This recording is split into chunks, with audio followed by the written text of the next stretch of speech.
Remember Onkyo? Back in the day, Onkyo and their higher-end brand Integra were my go-to picks when recommending AV receivers to just about anyone.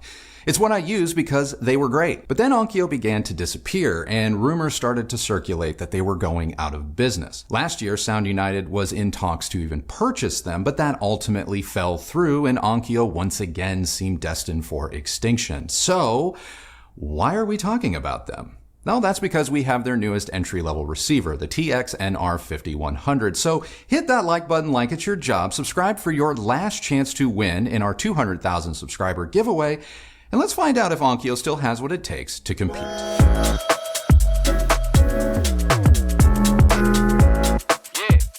Onkyo's first dive back into the AVR scene is with the entry-level TX-NR5100, a 7.2 channel AV receiver with 4K 120 and 8K 60 support out of the box. The 5100 has 4 HDMI inputs with 2.1 support, along with 2 HDMI monitor outs, one with eARC capability. This means that the 5100 supports Dolby Atmos as well as DTS:X, though you are limited to a 5.2.2 Atmos setup, despite the receiver boasting 7.2 channels. As for amplification, the specs on the 5100 are a little vague, which isn't all that surprising. On paper, Onkyo is claiming a power rating of 80 watts per channel into 8 ohms with just 2 channels driven, so as you add more channels, i.e. speakers, you can expect the power of this receiver to drop. This is very common among some entry and not so entry-level receivers, so it's nothing to get too worked up over. Out of the box, the 5100 aims to be as plug-and-play as possible, which makes sense for a receiver geared towards first-time users. Everything on the receiver's back panel is clearly labeled, making connections to your various components pretty straightforward with one exception. The 5100 uses rather small push-pin style binding posts for most of its speaker connections. This is an obvious cost-saving measure. While this does not affect performance, if you have thicker gauge speaker cables, say 12 gauge wire, you may have just a little bit harder time getting the bare wire to fit. It's doable, just not ideal. Once connected, there's very little you need to do to get up and running. The on-screen menus are pretty comprehensive, not to mention easy to follow. For the majority of you, simply following the manual's connection guide will give you a good home theater experience right out of the box. If you are more experienced, you can customize the 5100 like a professional installer easily with a laptop and a connection to your home network. Type in the receiver's IP address and enter CI user for both your username and password, and you're going to be on your way. Getting into EQ, you can tune your speakers to your room using Onkyo's AccuEQ calibration software. Similar to Odyssey, AccuEQ sets the distance, crossover points, levels, and applies some measure of room acoustic adjustment to ensure you're getting the best possible performance. This is all done using the included calibration microphone. AccuEQ is not the most advanced auto EQ solution on the market, but it is effective. And like most things from Onkyo, it just works, as in the first time, which is more than I can say about some of the competition. Apart from all that, there really isn't much more to the 5100. Once set up, you can control the receiver using the included remote, and in our case, you can control volume using the TV remote. Control over HDMI worked flawlessly with the Onkyo when connected to our Vizio TV. When we switched things up and went to our new 8K Samsung, the experience was hit or miss, but we are fairly confident the fault here lies with the Samsung and not with the Onkyo. Jumping into sound quality, whether the 5100 was charged with driving an Atmos setup consisting of the Polk Audio Reserve series and the SVS 3000 micro sub, or a more traditional 3.1 setup around our Sonus Faber Lumina 2s, the experience was always thrilling. Taking a pit stop to discuss 2-channel listening, the Onkyo sound is going to be more in line with Yamaha or Sony than it is Denon and Marantz. It's definitely not NAD or Rotel quality when it comes to its stereo playback.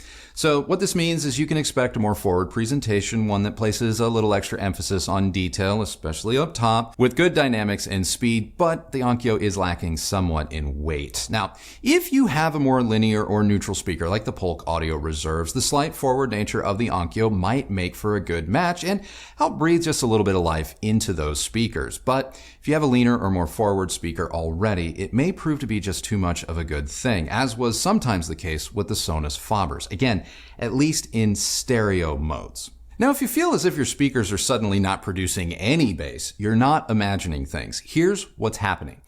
2-channel listening in Onkyo's direct or pure audio mode rely on the crossover settings set by the auto EQ.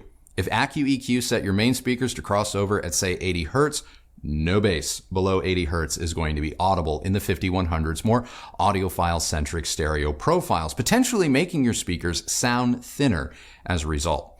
Getting into the menu and setting the right and left main speakers to their lowest crossover settings, or better yet, naming them as full range, will bring the weight back to the party. ONKYO acknowledges that a fix for this is necessary, and they assure me this can be done via firmware once they have had a chance to look into it. Diving back into full surround, the 5100 in surround sound, be it a Dolby Atmos or Dolby Digital soundtrack, is a ton of fun. For being an entry-level receiver, it certainly doesn't sound it. Now, there were a few instances when I was being really liberal with the volume that I could detect some sonic strain. Specifically, the receiver could distort as it ran out of steam during very complex passages and at volumes with peaks tickling around, say, 100 dB or so, which that's very loud, probably louder than a lot of you listen. So yes, it is possible to tax this receiver, especially with more inefficient speakers like the SUBWOOFERs or even the Polk Reserves, though if you keep the volume set below insanity, you're likely going to be fine. And if you have Martin Logans or Magnapans, don't use this receiver. Don't ask me about it.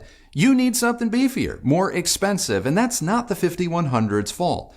It's your speakers. When watching Disney's Jungle Cruise and Spielberg's Ready Player One, the 5100 dished out an incredibly cinematic experience. Detail, dynamics, and in-room presence are its three biggest strengths. High-frequency information is rendered with terrific focus, which lends a hand to the receiver's sense of detail. I found dialogue intelligibility to be excellent, though you can dial it up or down via the remote to even greater effect. The mid-range on a whole is going to seem a little leaner given the receiver's slightly more forward nature, though without having an NAD or a Denon to directly compare it to, I think few of you would notice. And if you did, you're likely going to adjust to the ONKYO sound rather quickly. Now, bass from the SVS 3000 micro subwoofer was deep and agile, blending seamlessly with both the Polk and SUBWOOFER speakers after running ONKYO EQ. I even placed the sub in locations I know to be problematic for bass in my room, and still, ONKYO EQ and the ONKYO made it all work. In terms of soundstage, that's largely going to be up to your speakers and your setup. The ONKYO never got in the way of my speaker soundstage or surround sound capabilities one bit. Now, the balance between all the speakers was fantastic and absolutely seamless with the ONKYO. Dynamics were incredibly impressive. And I say impressive because I doubt the ONKYO produces more than, say, 40 watts per channel, all channels driven, and yet it is an explosive little monster up and to a point. If you have a large room or a desire to take everything to 11, then you may manage to tax the 5100 and find that at its limits lies some distortion, but I'll maintain, keep it below 100 and the 5100 more than holds its own. If you need to throttle or you need more power, there is the more powerful ONKYO 7100 ready and waiting. And as for the ONKYO's HDMI compatibility, we were able to test the ONKYO using two different TVs. We have the new 8K TV from Samsung, which is an 85-inch Neo QLED, and connected to the ONKYO, we did have a few issues when it came to passing an HDMI signal, specifically those coming from our PS5 in 4K 60 with games in the highest setting like Spider-Man. I believe these issues, specifically seeing the pink screen of death every few minutes or so, to be the fault of the Samsung, because when the ONKYO was connected to our Vizio P-Series Quantum X using the exact same setup and settings, it worked fine. It might be that the ONKYO Samsung partnership isn't a good one, or that our QN800A is buggy. I don't know yet. Obviously, I am unable to test every permutation between every single TV and the ONKYO, so here is your disclaimer. Your mileage may vary. Now, did we get 4K 60 and higher frame rates to work with the ONKYO in the chain? Yes. Since there are no readily available 8K titles or content that I can pass from the PS5 to the ONKYO on through to the Samsung, true 8K testing is still incomplete. Those of you looking to just play back 4K 30 content will have zero issues with the ONKYO. So the ONKYO really is one of the first AV receivers to market with an upgraded HDMI board that appears to have addressed and in some instances outright solved the issues that plagued all Denon, Marantz, and Yamaha receivers last year. So when it comes to its video performance, it doesn't appear to have an equal, at least not one we have been able to get our hands on. Now, looking beyond its HDMI capability, there are a few comparable receivers in and around the Onkyo's price, starting with the Yamaha V6A, which many of you know has been my budget AV receiver of choice despite its quirks. Now, the Yamaha is better built compared to the 5100, and with respect to its connection to our particular Samsung display, it did prove to be more reliable, mainly because the Yamaha isn't capable of handling those higher resolutions and frame rates. In terms of overall sound quality, these two receivers are very evenly matched. While the Onkyo has more going for it out of the box in terms of being future-proof, as of this review, the two receivers have roughly the same capability given what's readily available to consumers with respect to source material. So my takeaway is this. If you haven't yet bought a receiver and you want one that is known to work with the latest display tech, i.e. it doesn't have one of those buggy HDMI boards in it, then go ahead and get the Onkyo. But knowing the limitations with content at the moment, if you already own the Yamaha V6A, I would stick with it.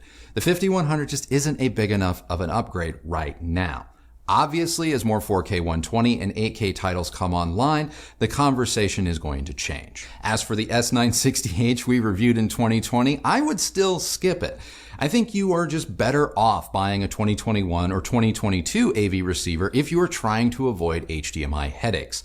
For a little bit more money, you can get the new Marantz NR1711, which is part of their popular Slim series that you know I love. I believe it has the new fixed boards. I honestly cannot wait to test this receiver out for myself because if it's anything like the older Marantz Slimline receivers, I'm sure it is a budget beast, not unlike the Onkyo. So the only question that remains is, does Onkyo still have what it takes to compete? Given that the group behind resurrecting Onkyo and Integra has ties to Klipsch, I'd say their future is bright. While it's uncommon for a brand to come to market with an entry-level piece like the TX-NR5100 first, especially when trying to make a splash, I actually think it's a pretty smart move. A lot of people want to enjoy their music and movies at a high level, but don't necessarily have the ability to spend a ton of money doing so. To that end, the Onkyo more than delivers. Keeping it at 100, I really like this thing. My gripes about its budget build quality and so-so 2-channel performance aside, the 5100 totally delivers the cinematic goods. If you're looking to build a solid 5.1 or basic 5.1.2 Atmos setup for your apartment or home, the 5100 is a solid choice. So that's it. That is now my review of the ONKYO TX-NR5100, but now it's time to find out what Kristi thought of it. I'll keep it pretty quick. Okay. For me, I don't hear a huge distinction between the Onkyo and the sound of the Yamaha that we have, the RX V6A. Mm-hmm. I do believe that the Yamaha is far better built. Yeah. And I know because I watched you set the Onkyo up, and there was a lot of cursing involved, that the push pin binding post. Yeah, I hate those. On the Onkyo, it seems to be an issue. And while I understand that it's was done as a way to save costs or cost-cutting measure, Mm-hmm. My personal opinion about it in 2021, for a $600 receiver, that's just, it's unacceptable. Yeah. So I hear you, Onkyo, that you had a reason behind it. I just think it wasn't a good enough reason. As far as what should somebody buy now, Mm-hmm. I mean, honestly, I don't know how anybody buys something that was put out in 2020, knowing what we know today. Yeah. And that's just, obviously hindsight, it's beneficial to the one that has it. Yeah. If we had known back when we reviewed the Yamaha, what we know now about the problems that the HDMI boards have, would we have given that particular receiver as big of a recommendation? I don't know. I mean, it's tough. Look, if the content available to consumers if it had caught up to some of the new features that some of these AV receivers are are pushing, meaning like the 8K capabilities and stuff like that. Yeah. I think there would be a lot more pushback against something like the Yamaha V6A. Right. But the fact is, there have been problems with a lot of things. It's not just the receivers. The freaking Sony PlayStation that we've spent almost $1,000 on to get the new PS5. What the hell? I mean, that thing is... Why are we all rushing to buy that? Yeah. I have questions for the people, and I know this isn't a PlayStation review, but I'm sorry. I have a lot of questions for the people that were involved in that rollout. What the hell were you playing? Yeah. That thing is a mess. Yeah. So you can't blame all of the issues on the new Onkyo, because You can't blame it on any of the new receivers entirely, because it's the PlayStation especially. It's another example of on the Sony review where you said you're tired of being everyone's R&D, or like, I'm not your beta tester. I'm not your beta tester, and now that we have the PS5 and living with the PS5 for a couple of weeks now, that console, I don't see the point. I don't see the point of it at all. And it is more frustrating than enjoyable to use. And it's ugly. Sorry, I know that's got nothing to do with it, but yeah. I feel like this stuff, like when I go back and watch I always forget his abbreviation. MKBHD. When I watch Marquez's video of the PlayStation, I'm like, I'm sorry, I don't think we got the same thing. But anyway, I digress. Look, if you don't have a receiver and you want to get into home theater, I highly encourage you to take a look at the Onkyo, or at a minimum wait for the newer batches to come out in this year and the year to come. Yeah. Buying tech that we already know has issues seems like a waste of money. Yeah. Now, if you're the type that isn't into gaming, you're never going to get an 8K TV, then it's a different conversation. Absolutely. I think Andrew made that pretty clear in the review. So yeah, I mean, if you're just going to stick with a solid, really good 4K TV, Blu-ray and 4K streaming, HDR streaming is your bag, and you've never had a gaming console since you were a child, you can get away with a receiver that's 4 and 5 years old, to this day. I mean, you can still have a Sony 1080. You could be rocking that. But yeah, if you're trying to stay on the bleeding edge, or you're trying to park your money in home entertainment in a place that is potentially going to give you those 2, 3, 4 years of future longevity, then I'm with you. Don't buy anything that came out in 2020. Get something that is 2021 or even 2022 model that may be coming out in 2021. But the 5100 would be a good place to start. But, spoiler alert, if you have flexibility in your budget, I would wait for our upcoming review of the Onkyo. What is it called? RZ. Oh, the RZ model. Yeah.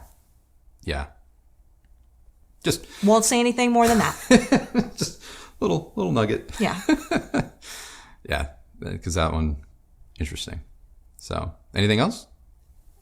Nope. No? We are good to go, I think. We're good to go. So that's it. That is now our review of the new Onkyo receiver. What did you guys think? Let us know down in the comments below. While you're down there, my question of the day for you is, what do you guys, or how do you feel about Onkyo coming back to the scene, and what would you like to see from the brand going forward? Let's get the discussion going. If you like this video, please do give it a thumbs up, like, and subscribe. And you're going to want to subscribe because today is the last day to enter our 200,000 subscriber giveaway. Links are in the description. If you haven't yet done that, go do that right now and ring the bell so that you are notified, so that you are aware when we announce the winner. If you use any of the links that Kristi left for you down below, know that that is a great way that you have continued to show your support for this channel and the work that we do here. And we both thank you all for doing that. Follow me on Instagram at Recovering Audiophile. And that is it for us today. So remember, the only person who has to like the sound of your system is you. So happy listening, everybody. Thank you so much for watching, and we will see you on the next video. Bye.